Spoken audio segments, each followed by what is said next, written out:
ಮನೆಯಲ್ಲಿ ನೀವು petrol, diesel, ಕಿರೋಸಿನ್ stock ಮಾಡಲಿಕ್ಕೆ ಇಲ್ಲ. ಯಾಕೆಂದ್ರೆ ಬಹಳ ಡೇಂಜರಸ್. ಈ ಸಂದರ್ಭದಲ್ಲಿ ನಾವೆಲ್ಲರೂ ಬುದ್ಧಿಜೀವಿಗಳು. ಸೋಷಿಯಲ್ ಮೀಡಿಯಾದಲ್ಲಿ ಯಾರೋ ಪೋಸ್ಟ್ ಮಾಡಿದ್ದಾರೆ, ಈ ತರ ಕೊರತೆ ಆಗ್ಬೋದು ವಗೇರಾ ಅಂತ ಹೇಳಿ. ನಮ್ಮ ಸೈಬರ್ ಟೀಮ್ ಅವರು ಅದನ್ನು ನಾವು ಅನಲೈಸ್ ಮಾಡ್ತಾ ಇದ್ದೀವಿ. ಯಾರಾದರೂ ಈ ತರ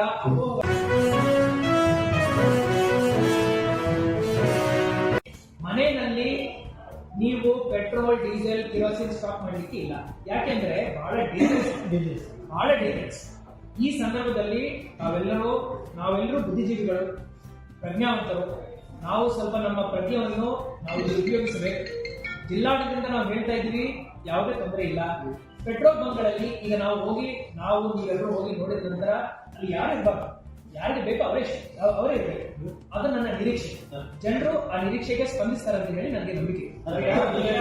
ಸೋಷಿಯಲ್ ಮೀಡಿಯಾದಲ್ಲಿ ಯಾರೋ ಪೋಸ್ಟ್ ಮಾಡಿದ್ದಾರೆ, ಈ ತರ ಕೊರತೆ ಆಗ್ಬೋದು ವಗೇರಾ ಅಂತ ಹೇಳಿ. ನಮ್ಮ ಸೈಬರ್ ಟೀಮ್ ಅವರು ಅದನ್ನು ನಾವು ಅನಲೈಸ್ ಮಾಡ್ತಾ ಇದ್ದೀವಿ. ಯಾರಾದರೂ ಈ ತರ ಅಪೋಹಗಳನ್ನು ಸ್ಪ್ರೆಡ್ ಮಾಡಿದ್ದಾರೆ, ನಾವು ಅವ್ರ ಮೇಲೆ ಕ್ರಮ ತಗೊಳ್ತೀವಿ. ಈ ತರ ಅಪೋಹಗಳಿಗೆ ತಾವು ಮುಂಬೈ ಜಿಲ್ಲಾಡಳಿತದಿಂದ ಸ್ಪಷ್ಟವಾದಂತ ಮಾಹಿತಿಗಳನ್ನು ನಾವು ಕೊಡ್ತಾ ಇದೀವಿ. ಪ್ರತಿ 2 ದಿವಸಕ್ಕೆ ಒಮ್ಮೆ ನಾವು ಒಂದು ಸುದ್ದಿಗೋಷ್ಠಿ ಮಾಡ್ತೀವಿ. ನಮ್ಮ ಮಾಧ್ಯಮದ ಸಮಿತಿಗಳ ಮುಖಾಂತರ ತಮಗೆ ತಿಳುವಳಿಕೆಯನ್ನು ನೀಡ್ತಾ ಇದ್ದೀವಿ. ಈಗಾಗಲೇ ನಮ್ಮ ಡಿಸಿ ಅವರು ಪೆಟ್ರೋಲ್ ಕಂಪನಿಯ ಪದಾಧಿಕಾರಿಗಳು ಮತ್ತು ಪೊಲೀಸ್ ಇಲಾಖೆ ಅಧಿಕಾರಿಗಳು ನಾವು ಒಂದು ಮೀಟಿಂಗ್ ಮಾಡಿದ್ದೀವಿ. ನಮಗೆ ಅವರು ನೀಡಿದ ಮಾಹಿತಿ ಪ್ರಕಾರ ಪೆಟ್ರೋಲ್ ಮತ್ತು ಡೀಸೆಲ್ದು ಯಾವುದೇ ಕೊರತೆ ಇಲ್ಲ.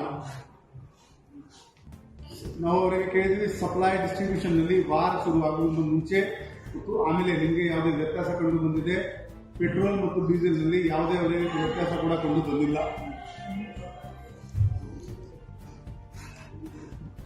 ಈಗ ಕೆಲವು ಕಡೆ ಕ್ಯಾನ್ ಮತ್ತು ಬಾಟಲ್ ನಲ್ಲಿ ಪೆಟ್ರೋಲ್ ತಗೊಳ್ತಾ ಇದ್ದಾರೆ.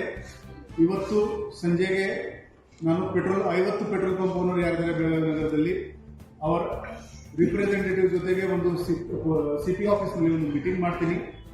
ಇದು ಸೇಫ್ ಪ್ರಾಕ್ಟೀಸ್ ಇಲ್ಲ. Petrol is highly inflammable material. ಅದರಿಂದ ಬೆಂಕಿ ಆಯ್ತು ಅಂದ್ರೆ ಬಚಾವ್ ಮಾಡೋಕ್ಕೆ ಬಹಳ ಕಷ್ಟ ಇದೆ. ಸೊ ಇದನ್ನು ನಾವು ಒಂದು ಪತ್ರ ಕೂಡ ಆಫೀಸಲ್ಲಿ ಅವರಿಗೆ ಬರೀತೀವಿ.